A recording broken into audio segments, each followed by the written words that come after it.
Whataroo is up, Jen? This is Vana'diel Vansplainer, the show where I play Final Fantasy XI and tell Jen about it. It's going to be good. So far, what I know is that it's pretty janky. Nailed it. Yeah. Episode over, show over. Okay, Jen. This is going to be all about the download and install process. All right, Jen. So, because this is episode 1 of this new show, what is it?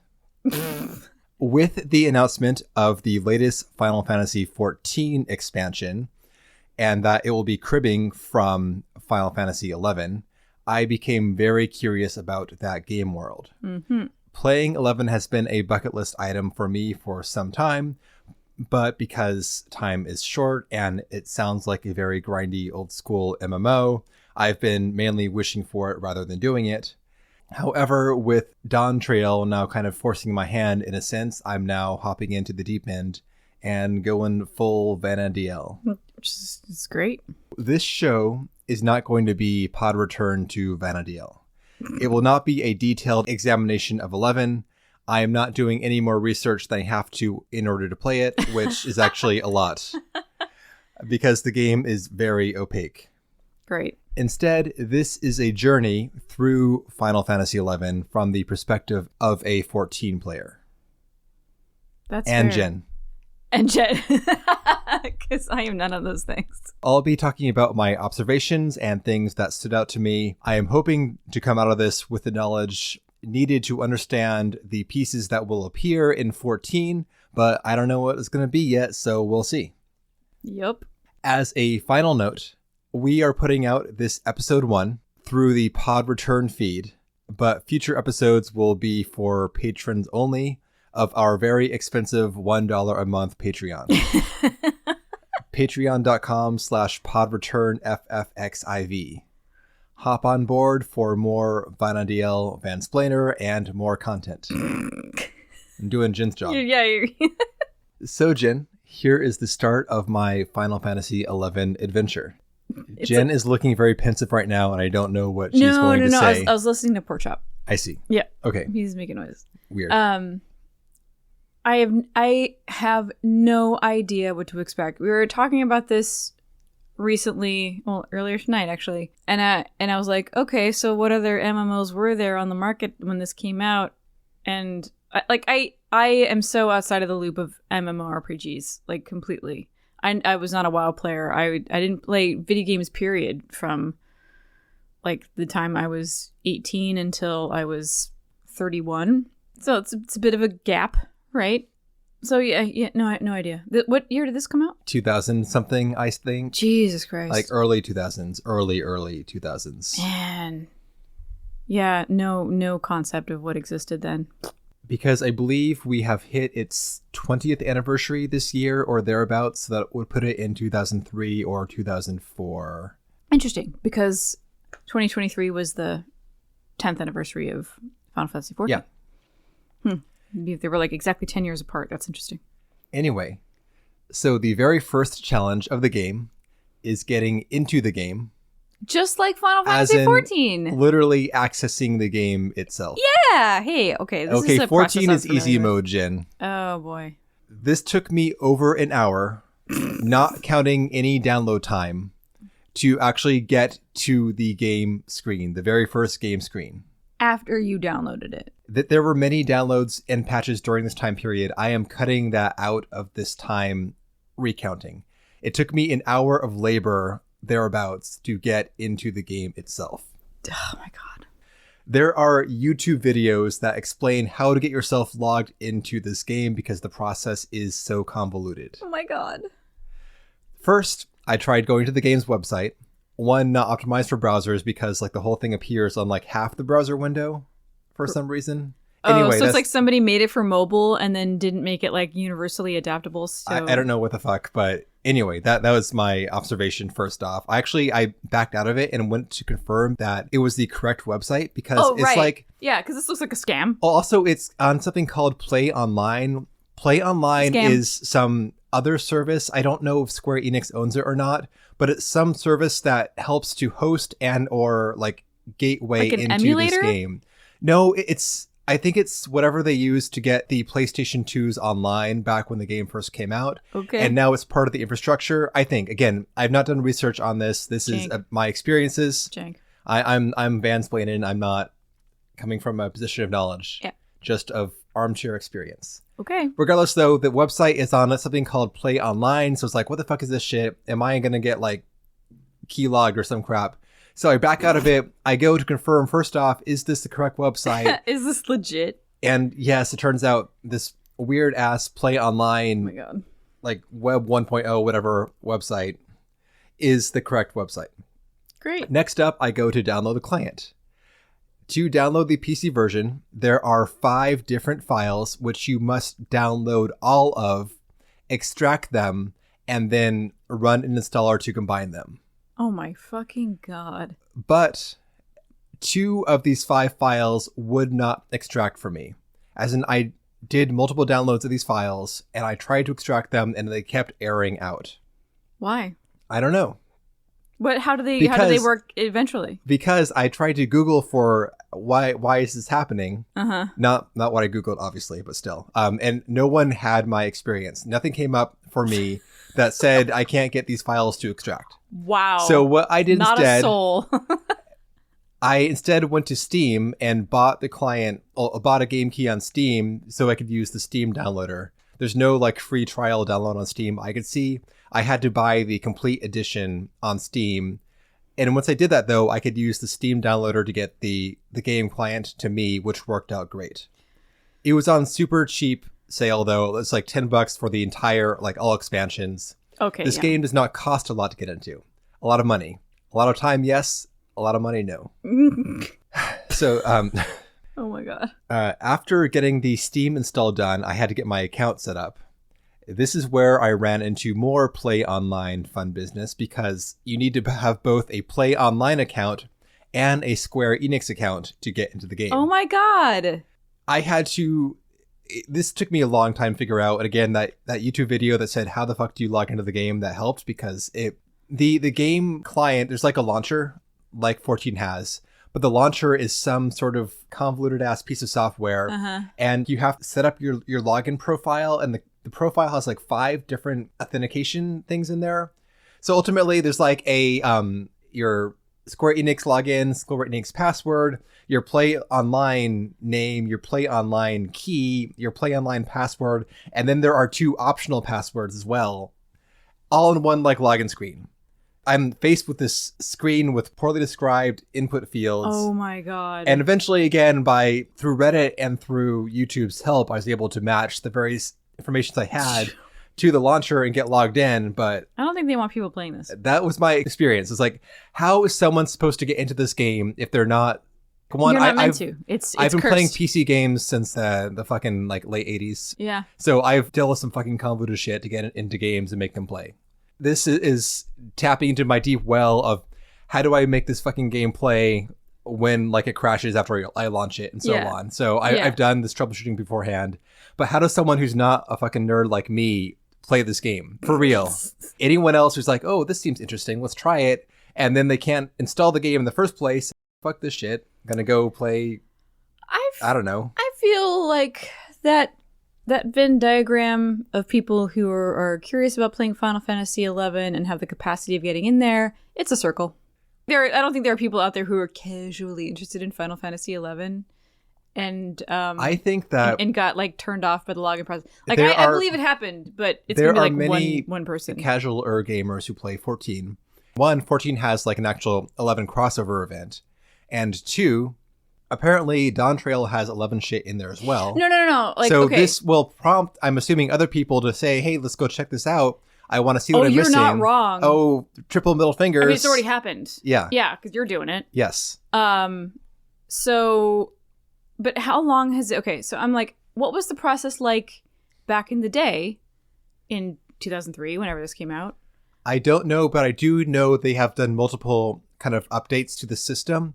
So it's like 14 in a way where we're dealing with like the very crap the game first came with and mistakes made then that are now having to be kind of patched into the more modern interface. So boy. this game has some baggage. Again, 20-year-old game. No, that's just, they initially just a console game. The albatross that is the spaghetti code. I don't think anyone loves that. Forward. I think they are forced to bear it. Oh my God. Anyway, so I follow guides. I can then log into the game. Done. I am into the actual game screen. All right. Well, that's the first night, and I'm going to bed. Correct. That was my first night of playing this game. Was just this process. It was playing the puzzle of how to open the game. But also, I will pause here and say that the launcher itself is a 90s ass piece of software. Nice. I feel like I'm logging into AOL with this. Oh, like for real. Yeah. It's playing some jazzy hold music all the while I'm trying to figure out how this works. Oh my and God. when you log in, it makes like Morse code beeps. Boop doop doop doop doop doop to tell you it's communicating on the internet. Please stand by. You are connecting to the internet. Connecting. There's like a little man, and he's running to the internet. But Jen. But he's running forever. But wait, there's more. After I get through the launcher, it then starts to soft lock my computer. I am able to Google a solution to this. Oh my God. It turns out that the game relies on some legacy Windows setting. So I have to go into the control panel, not like the user-friendly control panel, like the real control panel. No, this is the nitty-gritty. And I have to go find like the legacy settings and enable some bullshit to make this work. With that done, I can now open the game.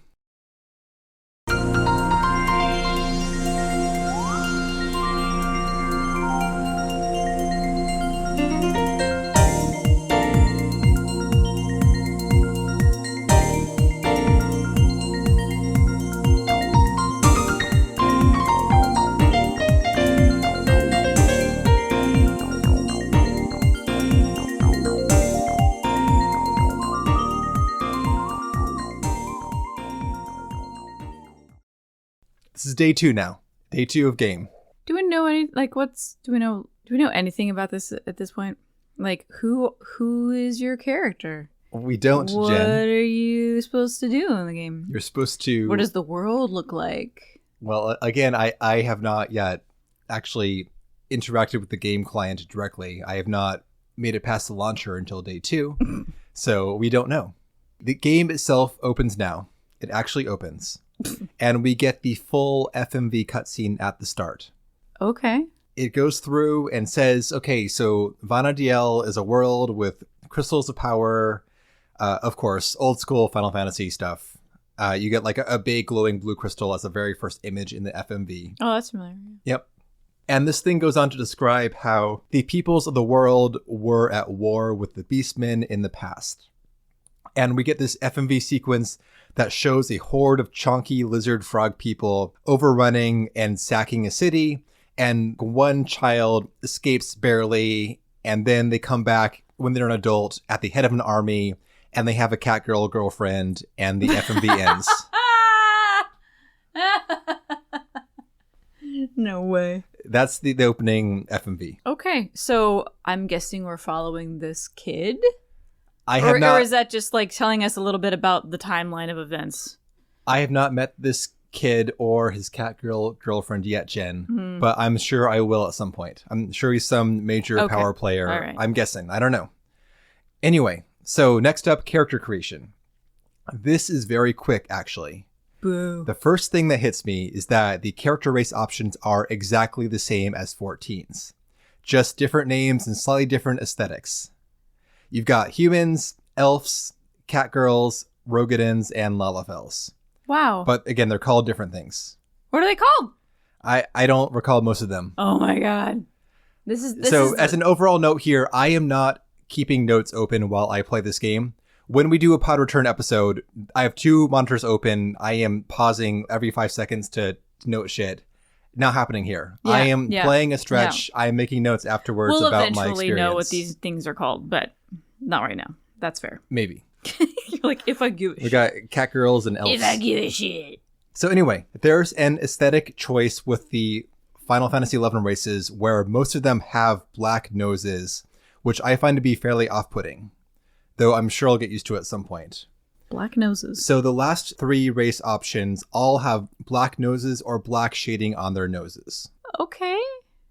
Well, there's like, okay, so in 14, if you're building a Lalafell, there is an option like the nose is like shaded. Yes. So I'm guessing it's like that. The Lalafells in this game, they look like little scarecrow people, actually.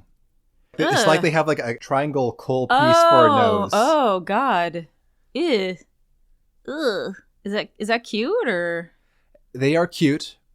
Honestly, the shitty graphics kind of help to mask some of the... oh, no. Yeah. They like were if you took like a 14 Lalafell with that same aesthetic, maybe not, but with the more with like old school graphics. A gaping cavity for a nose? Yeah, less than cute. It's not a cavity. It's it's like a black triangle for a nose. Yeah. For some reason, it evokes a skull. Well, anyway, that's all I'm saying. I disagree, but that's fine. I can't argue with your mental image. Yeah, I don't know. I have to build this the way this thing looks. I have to build it in my head, and so far it is terrifying. Fair. Well, also, Jen, like something out of Scary Stories to Tell in the Dark. You can only be a cat girl. You cannot be a cat boy. There are no cat boys. There are also no lady Rogadins. You can only be a male, and the Rogadins in this game are super chonky, giant fucking torsos. Like, they're already pretty chunky. I know. There's nowhere else they can go with it. They did. They found a way.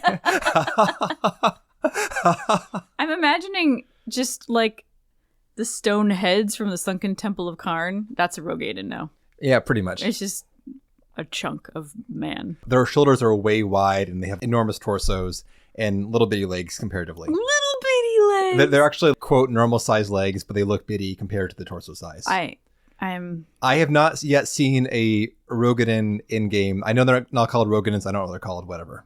I've not seen a Rogadin in-game yet. I've just seen them in the character creator interface. Oh my God. So I'm going off my memory as well from however long ago. I can't wait to see these things. Anyway, so you're picking your race, and each race and gender combination has their own theme music, and you see this character strutting around and posing to this tune. The cat girls do a seductive feline dance where they flop around on the ground like a cat stretching. Jesus Christ. It is very awkward. That's they know what they're doing. Yep. Cool. I chose a human, or Hume, as they're called in this world, because of the aforementioned black nose aesthetic kind of putting me off of most of the options. There are only like 8 face options per player race, and 2 hair color options, at least for the Humes. Either brown or darker brown. There are no hairstyles. Each face has a hairstyle, but there's no pick your hairstyle for your face options. Oh, man. Uninstall. Then you can make your character small, medium, or large. That's it. I'll take a Vente Hume. Nice. I chose a face option with a Riker beard, so I called my guy Riker for Vana'diel Riker. It's the Riker. Riker. Yeah. Good. Okay. I was like, this is a Star Trek thing. I got it. It is, yes. Yay. There are a handful of jobs to pick from. I picked Red Mage. I think the others are, there's Thief, there's Monk, there's Warrior, and I don't recall the other one. There's like one more option, I think. Whatever. So anyway, I picked Red Mage though. And I believe there is a job change system in this game, though I've not yet messed with that. I'm not planning to do like the full job path thing, whatever. I'm going to find the most expedient way possible to experience the main game. Fair. So I'm not going to go full 99s for all characters, all jobs or anything. Oops, all jobs. Oops, 1 jobs. I do know there are also like the advanced jobs too, Paladin and shit. You can unlock later on. Don't know how, but there will be higher tier jobs available. I'll find at some point, I'm sure. Mm-hmm. The last choice is your starting city. There are 3 options. You get some in-game rendered flyover views of each city when you mouse over them. One looks like a generic castle city. One was like a mining place, which looked extremely desolate. And the third one was a cool overgrown jungle city. So I picked the last one because it seemed like the most character. This place is called Windurst. And it's apparently the seat of magic or something in the world, and it's home to catgirls and Lalafels. Nice. I do know the Lalafels are called Taru-Tarus. Taru-Tarus. There's Humes and Taru-Tarus and catgirls and Rogadins and elves. Okay. Yeah. Okay, we're unlocking this slowly as you walk through. So now I'm into the game part of the game. Amazing. I get a brief cutscene where my character rolls up into the city saying, "Sup, I'm Riker." I'm Riker. Do you roll up in a cart of some kind? No, you just appear in the city directly. Oh, okay. You're just... And I get accosted by a catgirl, by a helpful catgirl, or so I think. She seems like a tutorial person, but we get to ask her one question, then she starts trying to shake us down for cash.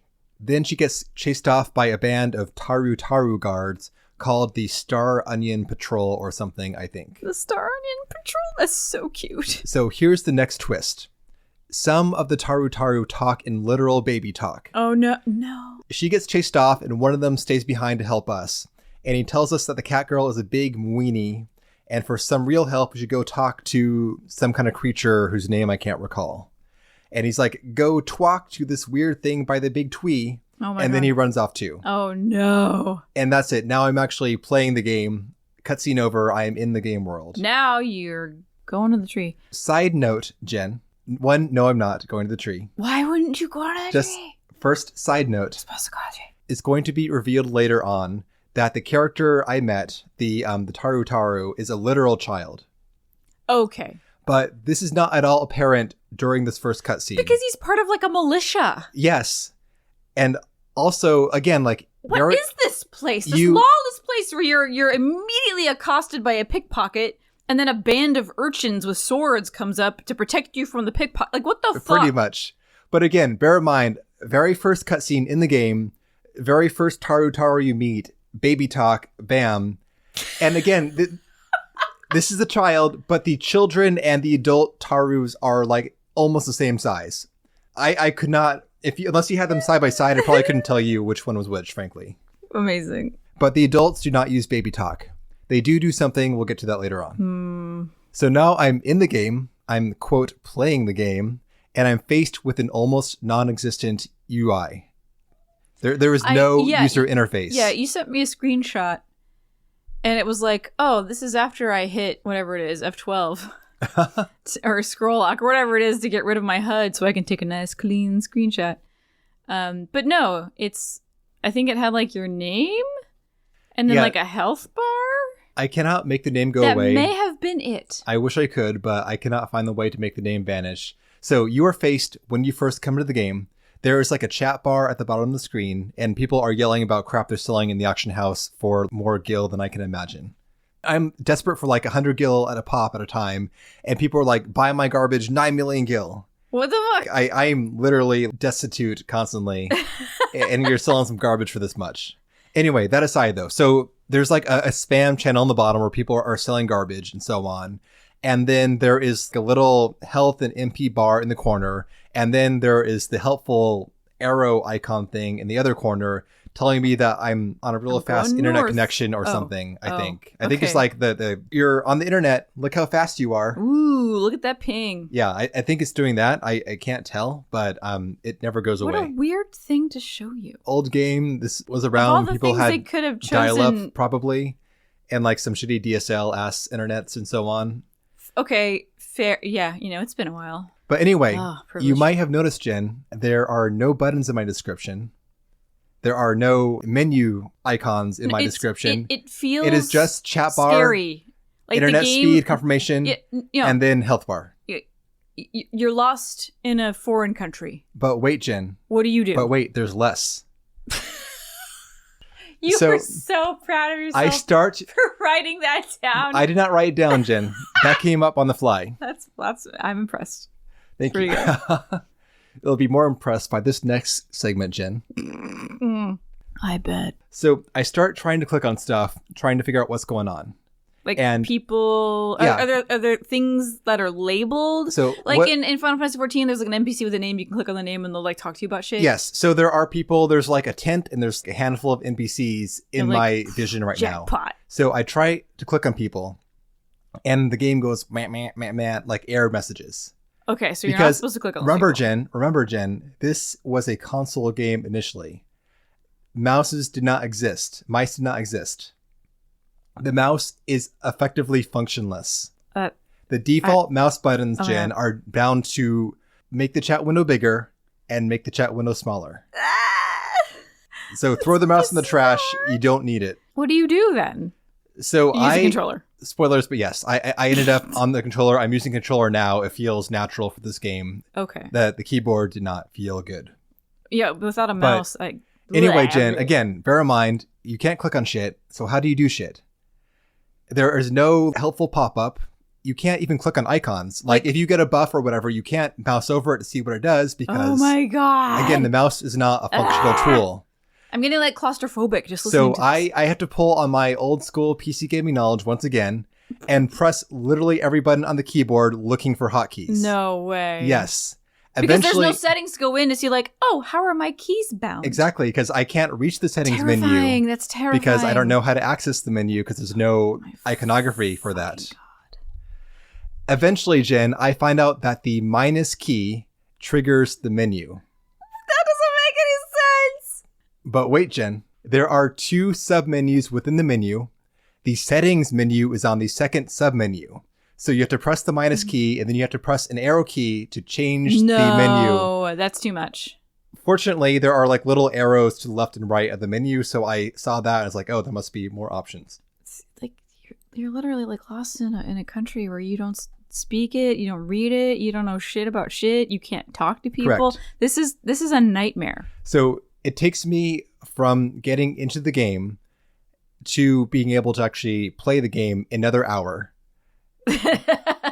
To go through this process. What are you doing? You're just like running around town? I can't run, Jen. Somebody help me! Jen, I cannot run. I cannot type. Like I have no mouth, but I cannot scream. For run. Yes, exactly. It's pure J. The WASD keys are bound to the movement on the thank keyboard. God for that. But you can't interact with people. So like I can boop forward, sure, but to what end? Yeah, I can walk up and like hump someone, I guess, but like it doesn't do anything. I can't interact with them. I get to the config menu and I fuck with the settings for the better part of an hour. The other part of an hour is trying to figure out how to actually do other shit. The menu. Whatever. Yes, exactly. I spend ages trying to figure out settings and make things appear. Eventually, so I get my controller bind set up so I can actually function in the game and figure out what all the buttons do. And then I'm looking at all these other menus here, and there are both overwhelming and like a lot of nothing. The menu is full of submenus that have spells with more submenus for spell types, their abilities and weapon skills, and 1 million different currencies and like 20 different types of inventory. Oh, hey, look, it's a game. A game exists in there. These are all the things that we would like to see and know. I mean, it's not like did people okay. But bear in mind, was this in the like, instruction manual that came with the fucking disc? Probably. If you got a disc, again, I got this through. Right? No, that's what I'm saying. Like, you know, we don't have the stuff that the kids got. Yeah, but also I think that it was opaque for them as well. I'm assuming so to an extent. You know, we're used to having like a mouse and having a mouse that can click on shit. But if you have a controller, the verb set is more limited to begin with, so that constrains the possibility space. You don't have to hunt for like the minus key to open the menu. You've got maybe 12 different buttons to press. Yeah. On a controller. True. Nice. Anyway, so back to the submenus, Jen. I'm scrolling through all these magics and abilities and weapon skills and crap, and they're all blank. I have shit all pretty much. So a whole lot of nothing. Mm-hmm. But is there like a skill tree or something? Or no. So it tells me that these things exist, but I don't have them. So like a bunch of like empty menus ultimately. All right. Let me tell you, Jen, there are 20 or so different inventory types. You got your Mog armoire and Mog cache and Mog storage and Mog bank. What is going on, Jen? Mog shirts and Mog pants. No, not Mog yet anyway. Purses, Mog hats. There's a whole lot of nothing in there. Mog cod pieces. But the fact that it shows you these things means I have to try and go through them to find the things I do care about. Like my actual things I have on me, my personal inventory and my gear. I find that eventually. And like I have like clothes and I have a knife on me. An onion knife. Onion knife. Yeah. After that's all done, I can now start to try to interact with the game world and run into more challenges. This whole thing is 2 steps forward, 1 step back. Mm-hmm. Because now I try to go and talk to a person. How do I talk to a person? It turns out that to interact with a thing, you need to target them. No mouse. So there's like an auto target button that will try to select something. It works probably 75 to 80% of the time, roughly. It'll give me what I want.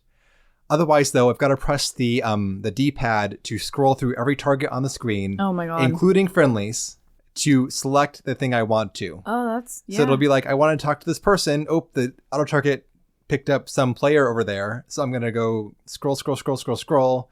It highlights the person. I can then interact with this person. Fuck. And this is how you do anything in the world. You have to target anything, any object, any person, whatever. You have to target them to interact with it. Okay. You want to open a door, you have to target the door, interact with the door. All right. So it's kind of like you're not really meant to do this a lot. I can't imagine. No, this is how you do anything. No, that's what I'm saying. Like, okay. If you want to fight a thing, so you have it's to like target it's discouraging you. If you want to go through a door, you have to target it. Fuck it. If you want to leave your house, I don't want to go in there. You target the door. Yeah, I'll just live in the house forever. This is too much. All right, Jin's out. Target door. Scroll. Toaster, stool, bed, dresser, lamp, door. Yes, made it. Click. So I figure out the target system, and this is how you talk to people. But side note, Jin, side note, I guess, even though the first game zone is full of quest givers and vendors and tutorial people and so on, nobody has any iconography on them. The tutorial people are indistinguishable from the random jokers with like a couple lines of flavor text. Oh my God. So hopefully you paid attention to the baby man who talked to you at the very beginning, like an hour ago, and told you to go talk to the guy by the tree, because otherwise, fuck you.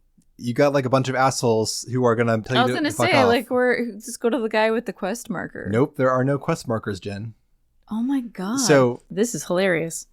They have made a sea of nameless faces that may or may not help you. There are a lot of names, but they're all samey.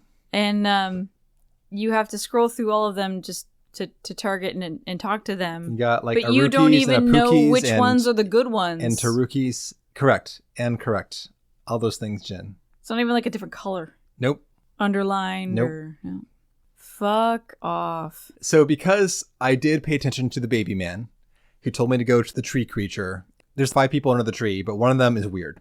So I'm like, that's my guy. And it's racist. This guy will get you kicked off on the tutorial path. There is a quest log in the game.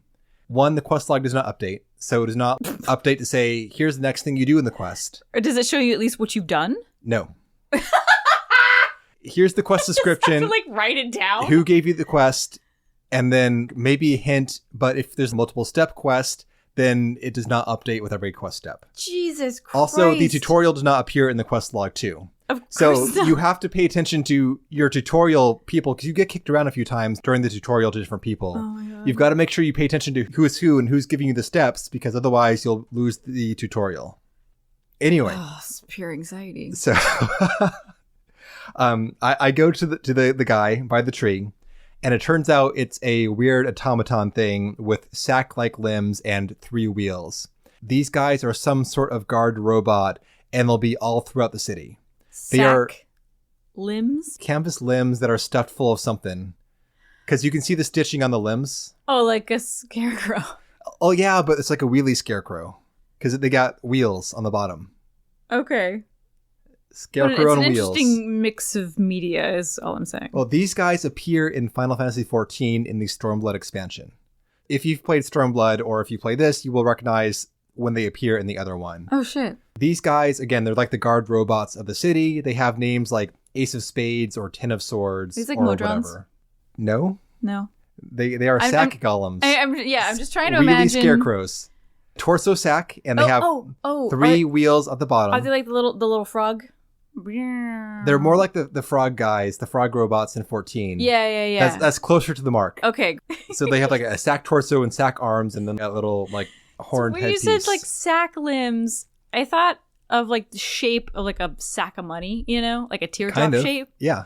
And they just have them like flopping all over their body as their arms and legs. I mean, this They thing have looks two gross. arms and no legs because they have wheels, Jen. Yeah, but I imagine But them as like otherwise, yeah. sacks. It's not like literal sacks. It's not unlike sacks of money. But they're arm shaped, Correct. made out of burlap. Let's Probably. say. Okay. Yes, nailed it. We've spent Moving on. entirely too much time on this. I don't know. This wheelie scarecrow golem is the most helpful NPC in the game. Period. Because it will tell you not only where to find the first tutorial NPC, it also will give you a list of quest givers in the town. And then also it will tell you, hey, if I want to unlock this mechanic, here's where to find them. And so you can go, yo, I want a quest. Then it'll say, in this subzone of the town, there are 8 people with quests for you. And you can say, hey, where's this person? Where's Paru?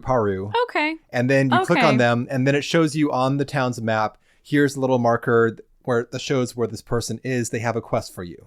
Yeah, he's like your little PDA. Yes. These markers do not stay on your map once you close this interface, so Oh my god. memorize where they are. Oh my god. Commit it it was to your too memory hard. brain. It was too hard. We couldn't afford the pixels, you guys. They will tell you about quest givers, and I'm noticing that as I progress through the game, more quests are appearing. So I'll go back and talk to one of these guys. So the helpful robots are called jacks. Again, they're all cards. These are the jacks of whatever. So like Jack of Hearts, Jack of Diamonds. Oh. Every town zone has a jack robot who is a helpful robot. But it's like a bunch of them. Like there's like, you know, Well, there are 70 4. jacks There are running around town. 4 suits of cards, Jen. So 4 jacks. Oh, I see. Okay. This is how cards work, Jen. There are 4 suits. Well, like I don't know, it could be like 7 jacks of diamonds.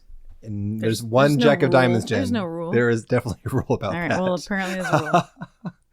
There aren't rules in cards.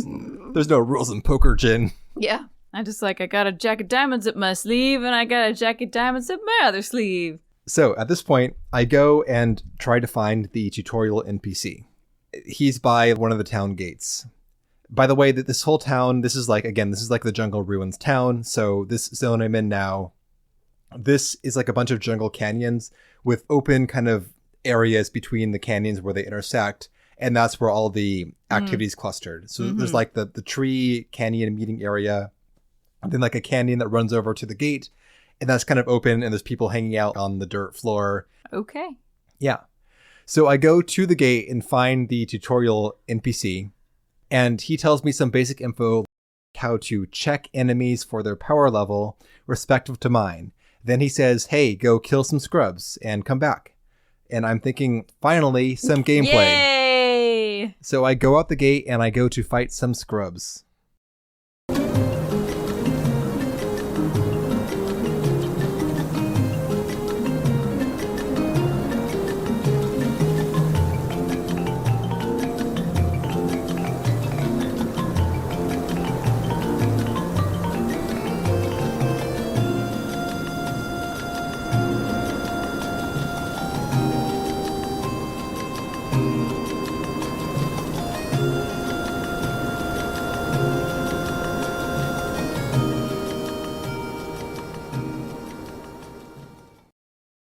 I am now in a classic beginner zone with non-aggressive critters.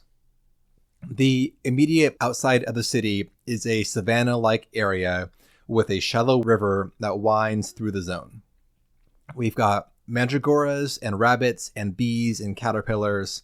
There are also, deeper into the zone, some beastmen. The local beastmen look like bird people. Note they are called beastmen in this game. Sure. Anyway, these look like bird people. They're like a kind of a vulture owl kind of crossover. They're not dissimilar to the Heaven's Ward beast tribe in 14. Oh, gotcha. Okay. Possibly where that design inspiration came from. I don't know. If you talk to NPCs in the town, you will get some drama on the beastmen and how the Windurstians, remember we're in Windurst. The town is Windurst. I remembered. So the Windurstians are supposed to be at peace with the bird people, but we still fight them. And some think that if Winders were stronger, they could do a genocide on the beast people and be done with them once and for all. Sure. And also some are like, let's have peace. Why are you trying to start shit? So people are very conflicted about these beastmen relationships. And notably, the bird beastmen are aggressive. So if you go too close to them, they will attack you. How'd that work out? Fine. I mean, when I met them, they're further into the zone. So when I met them, I leveled up some, so I was fine. But It was surprising to be attacked by someone that early in the game. Whoop. Spicy. So anyway, back to Babby's first fight. When you prepare to fight stuff, you want to use the check function. Can I fight you? Yes. Enemies all have their own power level, and so you need to use the check option to see if they are stronger or weaker or whatever to you. Sure, like right now, all we have to do is walk around and look, because it'll say level 43. Yes. Not so here, obviously. Obviously. So I proceed to fight some guys. At this point, I have a single spell, Dia, which is a defense down and damage over time spell. And I've got my knife. So my process is I cast Dia on something. My first enemy is a bee. So I cast Dia on a bee. Called it. And then I go to Shank. attack it. There are no weapon skills that you press on global cooldown, whatever.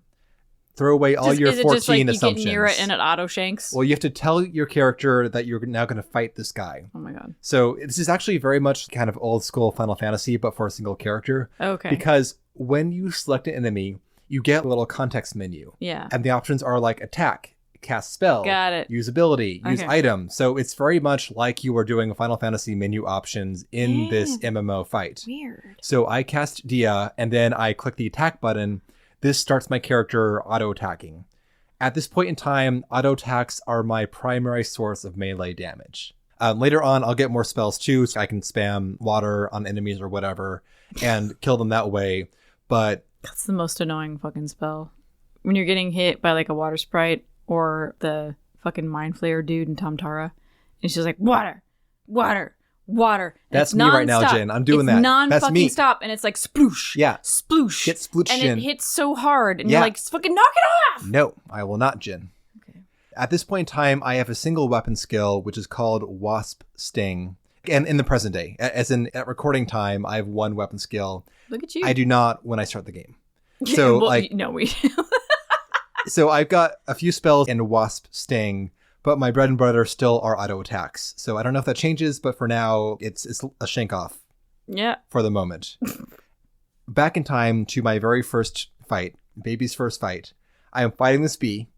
I DIA'd it, and we have a shank off. So I stab the bee, it stabs me back. Eventually it dies. 20 seconds or so, I think, to kill the bee.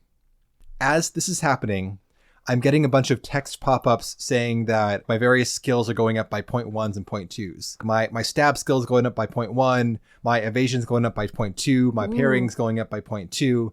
So this looks like it's a game where you will use various character stats and they will go up incrementally over time as you use them. Okay.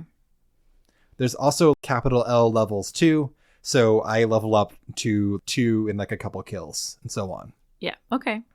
That sounds pretty standard there. Sure. I guess. Standardish. Have you played a game, Jen, that has the incremental... You were going to stop it right there. Have you played a game, Jen? No, this is not the only game that uses the kind of the micro advancement for skills, but we don't see that. I've never played that. Well, I guess the closest would be like Binding of Isaac, where you can level up, tier speed.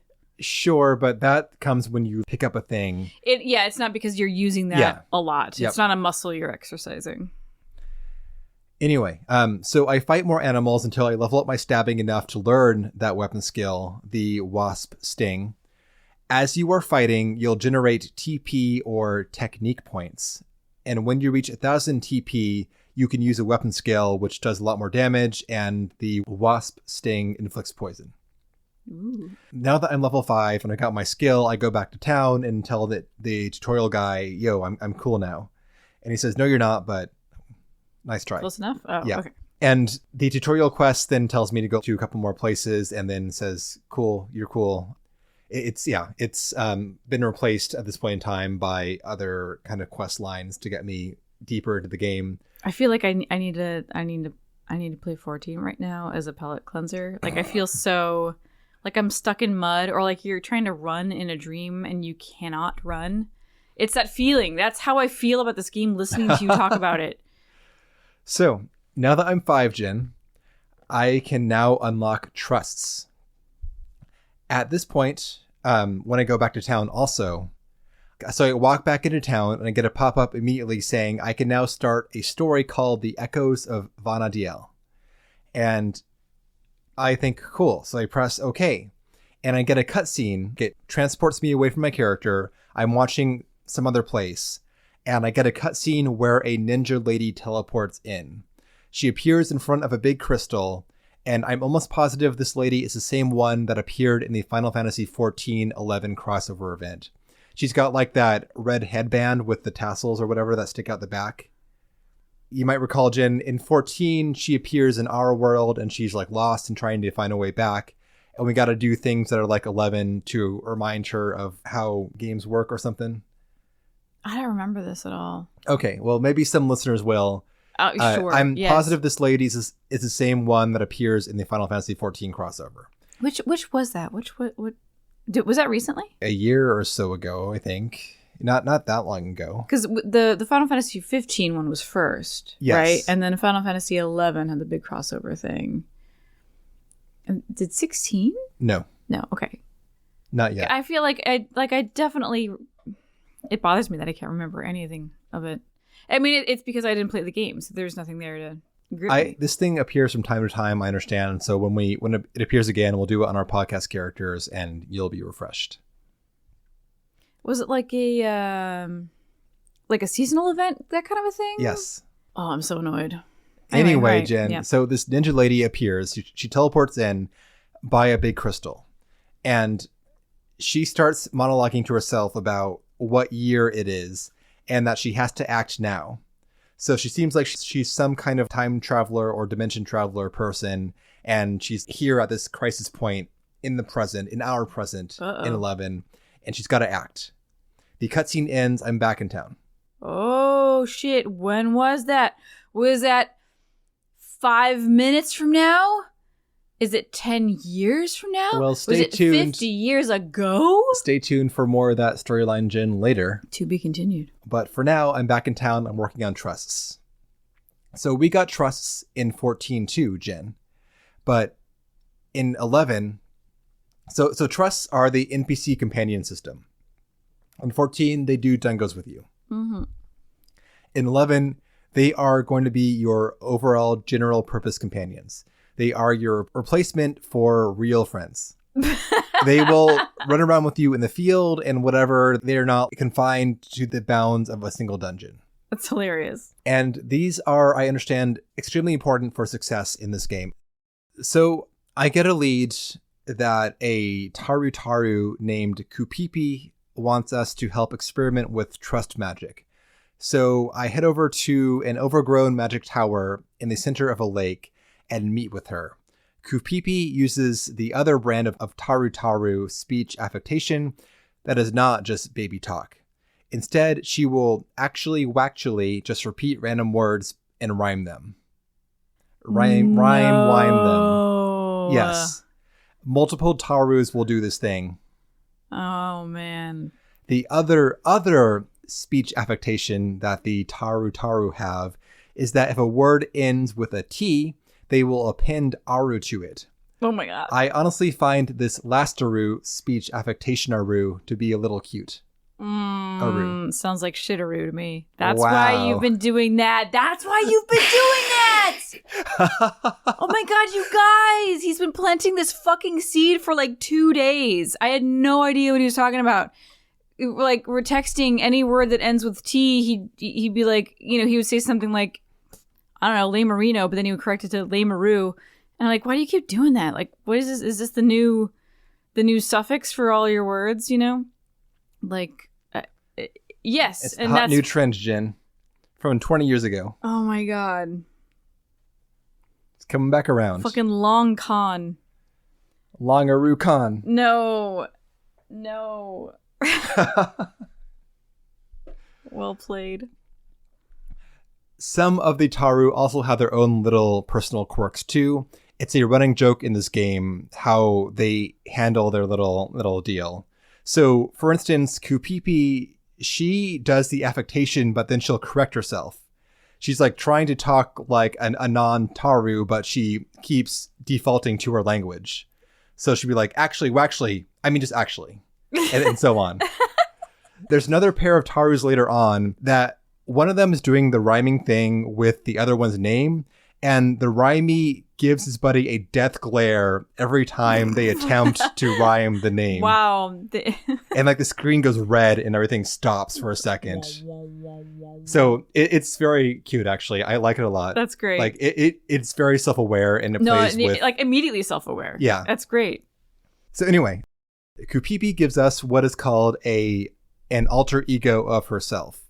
We focus on her and call it into being, and a straight-up clone of Kupipi just appears. These are not mindless vessels. These alter egos seem to be largely identical to the original, including memories and personality. So now the two Kupipis start to talk to one another. We dismiss the clone, and she tells us to go and try her alter ego out in the field and be sure to treat her nice. Okay. And the game does not seem to be aware or to acknowledge what they have just asked you to do. Well, the existential horror of this mechanic where you are entrusting essentially yourself to some random asshole and then letting them call you into being a whim. Why would anyone consent to this? I do not trust anyone to call me into being out who knows where, doing who knows what. Yeah. But that's what we do. So we go out into the field and we call in the alter ego of Kupipi, and I summon her. These trust characters are fully AI controlled. So they will follow you around and do whatever they do. Kupipi seems like a paladin type person. So she's in full plate armor, little tiny plate armor, and she's got like a little hammer, and she will cast protect on me and whack shit with her hammer. Cute. And right now I can have 3 trust members summoned, and I think you can add more in the future, but I don't know for sure. I think I've seen people running around with more than 3 trustees. Right now, I've got, at this recording time, I have 8 or so trust characters in my roster. I bought some with conquest points, and I got some from this achievement system that's called the Rights of Eminence. Okay.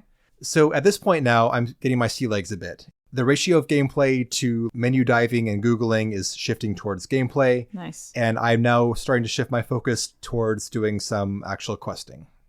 As mentioned earlier on, the quest givers have no indicators on them. My best resource to find quests are the wheelie sack golems, the jacks, that tell me where to find the questies. That's it. That's like my main resource for questing. And my impression so far is that most of these quests are on par with the Final Fantasy XIV kind of flavor quests. But there's nothing to distinguish these quests from the critical unlocks like the trust, for instance. They appear in this exact same place in the quest log. The only reason I knew to prioritize trusts is that I'm using this wiki that says, hey, here's how you should get going in this game. So you really have to just go one by one to find the quote-unquote good ones? Correct, if you are operating in a vacuum, yes. And most of these involve collecting items from critters in the wild, but there are some talk to people type quests too. And these give you very little guidance as to how to complete them. Some of them will tell you what drops the item in question, others give you like a vague hint. I heard you can find this gem somewhere around Windurst. Oh, great. And sometimes you can talk to NPCs around the quest giver and they will give you hints as well. Sometimes. Great. So I am using a wiki heavily for this because this game is slow enough, even with guidance. I can imagine when this game first came out, times were tough. People spamming the chat channel saying, how do I find this thing? Yeah. How do I do this thing? And like one person figures it out and then they're the hero of the right, moment. Yeah. Go talk to 420 Blaze It over there. He knows how to do the thing. Yeah. For the collectathon quests, these drop rates are abysmal, Jen. For one quest, I have to get a new weighing stone for a restaurateur to help them make pickles. They have to weight the container down, and they need like the right size and weight stone for this. Not too light, not too heavy, whatever. So every time you bring back a stone, there's a chance for it to be the correct stone. Oh my god. It's not like bring back 3 stones. You roll the dice when you bring the stone back, and it might be good, it might be bad. And I had to kill probably 30 or more crawlers to get 3 stones. The third one was a good enough stone for this person. Oh my god. Yes. This is normal for the drop rates for these quest items. Oh my god. So did you have to... You had to kill the thing, get a stone, turn it in? Could you not just collect a bunch and then go turn them all in? Well, you could, but again, no, it's like a 10% drop rate or some shit like that. Right. So I don't know which would be more efficient. you're hoping that you're done with the stone you find and don't have to go and kill 10 more crawlers and hope you get lucky. My god. The saving grace, though, is that enemies will drop the quest items whether or not you have the quest. So if you're lucky, you will have already collected an item and can turn it in immediately. That's something. Pain aside, I've found 2 good reasons so far to do these quests. One is that this is my main income source besides selling gear I find. I am constantly out of gil because I've got to buy maps. Yes, Jen, you have a map of the city and a map of the immediate zones around the city, and that's it. You got to buy other maps in the game. Okay. That reminds me of something you did in 12. Is that accurate? You had to like buy maps when you got to a new place? I don't recall, but maybe. I don't know why. It's like you would have to like talk to a person and get a map or something. It could be. I don't recall that, but that might be the case. Anyway, you got to buy maps here. This is making me broke. Also, I got to buy spells. You don't get shit when you level up. Yeah. So that's what I remember. Go to a vendor and I have to buy spells I want from this vendor. Yeah. And I am constantly out of gil. Whenever I get a quest reward, I burn that on like a map or something, then I'm broke again. Mm-hmm. The other reason, Jen, that these side quests are good is that I think they give you a resource called fame, which is how cool you are in your municipality. I've run into multiple people who told me that I'm not cool enough yet for them to hang out with me. So I'm working on getting my fame up, on getting famous. In particular, there's a cat girl gang leader who I want to be my trust buddy, but I got to be more popular first. Okay. That's interesting.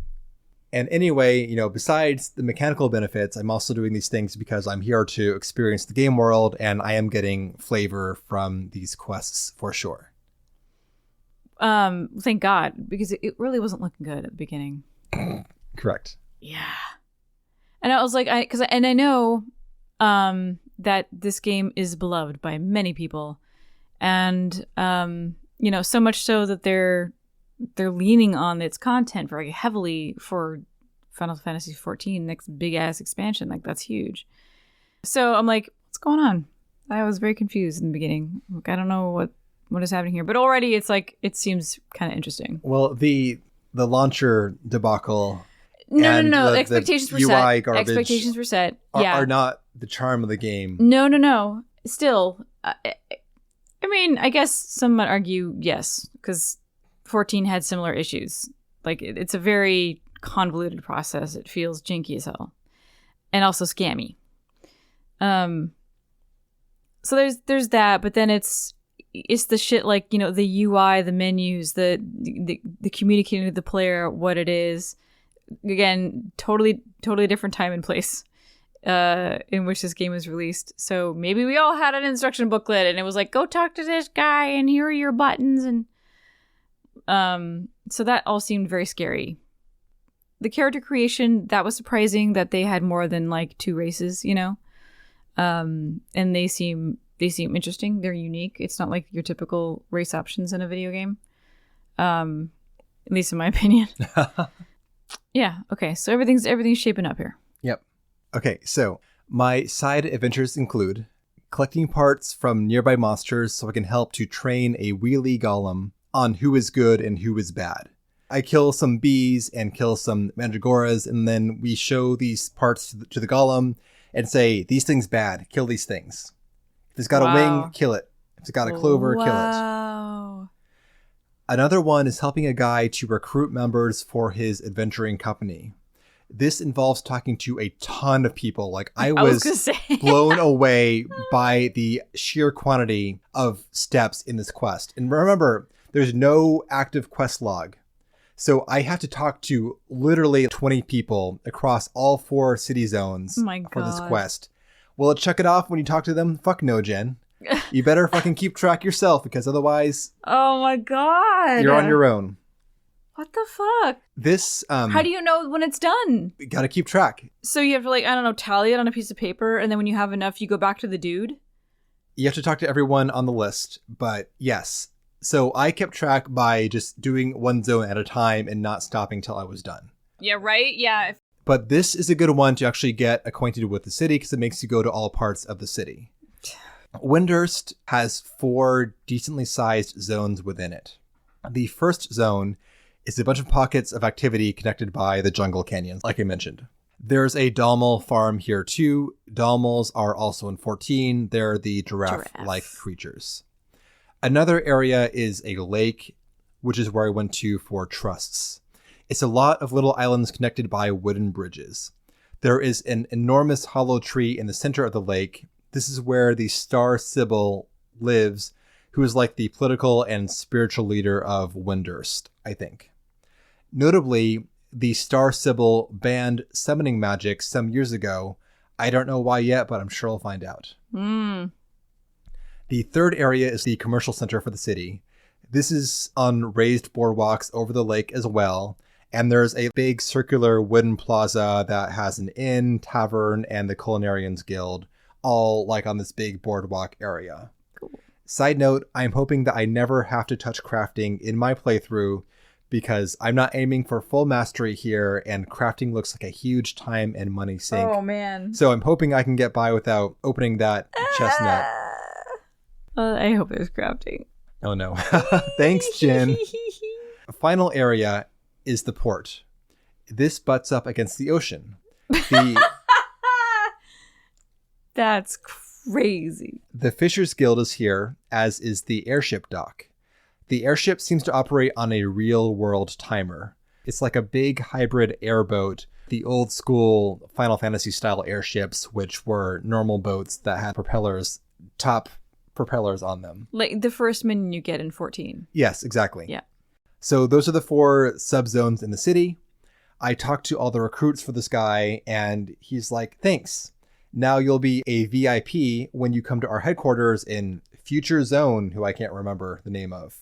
So in 5 episodes or more, I'll eventually have this whole thing pay off, I hope. I fucking hope so. You really put the time in, man. There's a quest where I run back into the baby Taru that I talked to in the very beginning. Hello. The baby talk guy, exactly.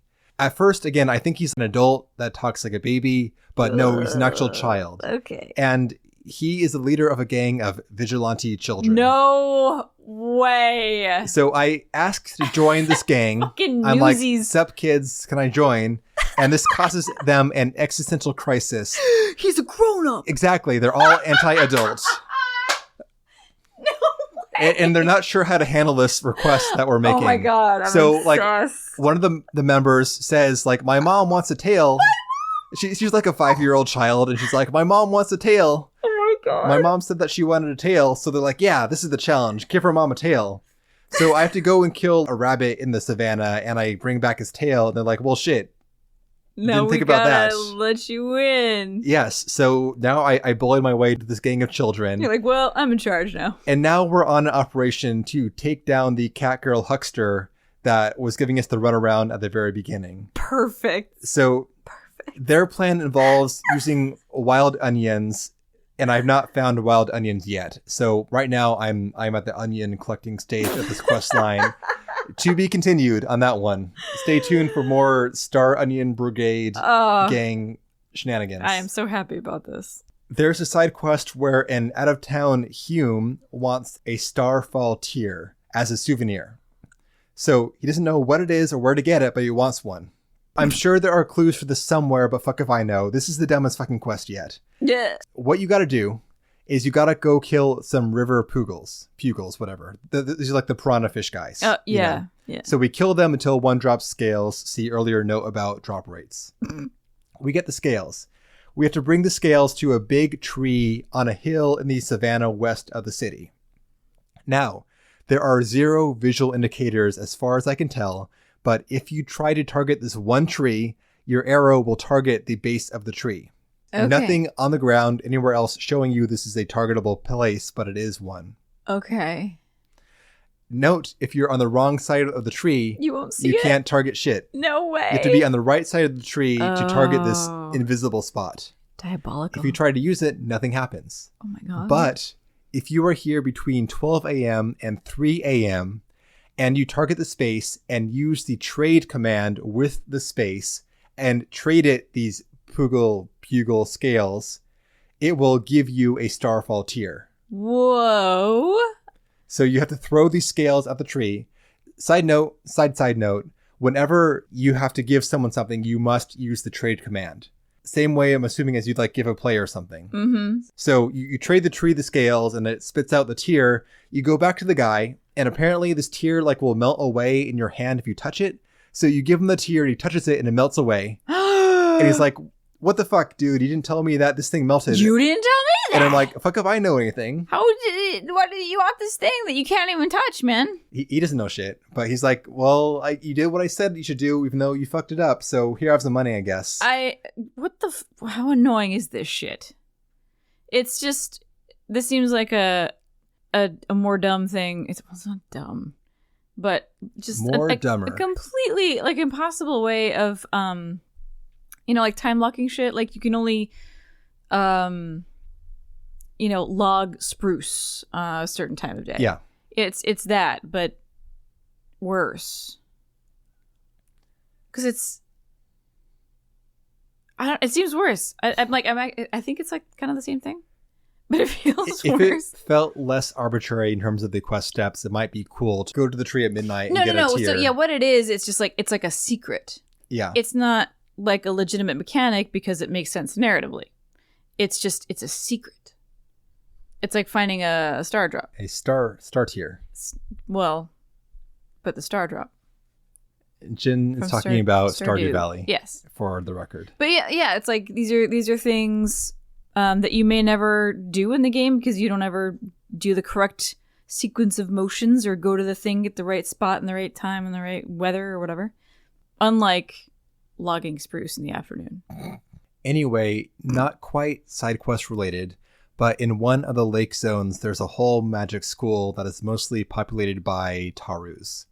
And there's like a lot of kind of inter-school rivalries here about like the best school of magic, red, white, or black, and so on. Classic. Yeah. So once I handle some side quests, it's time for me to begin on the nation quest. This is like the main story quest, kind of. So I show up to a guard saying, hey, I'm a young adventurer with nothing to lose and everything to gain. And he says, well, shit, I guess we gotta find something for you to do. So he foists us onto these magic guys doing this ruins expedition. Without their approval, he sends us over to this Taru brother and sister in this magic building. And we say, Sep, I'm here to help. And they're like, God damn it. But they're like, whatever, fine. We'll find a way to use you, I guess. So meet us at these ruins outside of town. We go outside of town, at least I go outside of town. And again, no map markers. So I end up going to the wrong side of the zone entirely to find this thing. Anyway, I find the ruins. It's like a circular, dusty stone building. It's mostly underground. A stone tower that looks very much like a tree, actually. So it's hard to tell from like that tree versus this ruin, but it's a ruin. Okay. Anyway, I go inside and I go down. This is a dungeon, though it's kind of like a field area. It's not much different in terms of flavor from the outside. It's like a very wide open dungeon with more stone floors and stone walls, and it's full of bats and goblins. Side note, goblins here look just like the 14 goblins with the gas bags in front. Oh, okay. Globbies. Obviously, it was reversed, as in they copied the 11 goblins for 14, correct. But, you know. Yeah. For those of us who didn't do the one. Exactly. And have done the other. So I run around here for a bit, and eventually I find a door-shaped impression on the wall. I target this impression. I lock onto it. I use it again. The door slides open, whoop, revealing a back corridor. I find these two Taru siblings in this back corridor. Way back here, they are arguing in front of a metal dome type structure that comes out of the floor. And I cannot recall their names. They are both very long and very samey names. Anyway, So these two siblings are fighting. The sister is busy lecturing the brother about how he shouldn't be tapping into ancient magics and that he's trying to start a war. I'm inferring that she means a war with the Beastmen. Okay. Because that's been the flavor so far, is this whole peace, but is it really peace? Whatever. Yeah. Should we or should we not do a genocide has been the question. The brother says that only he has the vision to see what is to come, and that the warlocks of old are dying out, and if war comes again, nobody knows how to fight. So we need this ancient magic from this place here so we have a chance in the upcoming war. And the sister says, but what about the Star Sibyl? What would she think? And the brother tells her to shut it, so she runs off. Wow. This will end really, really well. At this point, we walk in now that the sister sibling has run off, and Bro says that the experiment failed before we got here and that his sister is being a pain, so now he's extra mad. But seeing as we're here, he thinks that one of the mana orbs that powered this whole experiment was damaged. So why don't we go find it and bring it back to the headquarters so we can get it fixed? So we proceed to run around the dungeon interior and examine a bunch of devices. They look like more the mini metal domes on raised platforms. Inside each dome is a glowing green orb. I don't know if this is scripted or my bad luck, but the very last one I checked has the damaged orb. There are like 6 of these in the whole dungeon. I checked all of them. The last one was broken. I grabbed that. I leave. And that's it. That's where we leave off for this one. I've got the broken mana orb. I'm heading back to the HQ for the next part of this nation quest. Also, we got some Star Onion Brigade shenanigans coming up too. That's the shit right there. That's the shit. What are these children gonna do? What are these Will they kill a lady? Gonna do? Seems like they're gonna kill a lady. Yeah, so that's it for this episode. Episode 1 of Vana'diel Vansplainer. Did it. Final thoughts for me, Jen. It hits me continuously as I get started here on how much early Final Fantasy XIV pulled from 11. 14 has grown immensely since 1.0 in A Realm Reborn, and late game 14 is very much its own thing, but early 14 feels very much like a direct sequel to 11. You've got things like the Beastman conflicts, the same player races, very similar enemy types, items being crafted with like crystals and random bits. I can see a lot of pieces that were pulled into 14 from 11 by the early 14 team. Yeah. Same. Which is great. It definitely added to my comfort levels. But like as you were talking, I'm just literally, I know it's like a jungle, like jungle ruins, like Indiana Jones, whatever. But all I could think about was Ul'dah. I'm just imagining your guy running through Ul'dah and Thanalan, and I'm like, yeah, all of that makes sense. The savannah is not too much unlike Thanalan, frankly. Definitely a savannah. It's not desert per se, but very similar vibes. Yeah. I don't know. For whatever reason, I just plug that in and that's fine. Let her rip. Do what you got to do, Jen. I did what I gotta did. Any final questions, comments, whatever, Jen? I feel like we covered a lot of ground. We did. I started feeling one way, and I currently feel a different way. Nice. In many ways. Thanks, Jen. Yeah. Well, we will see you next Aru time. Stop. Never.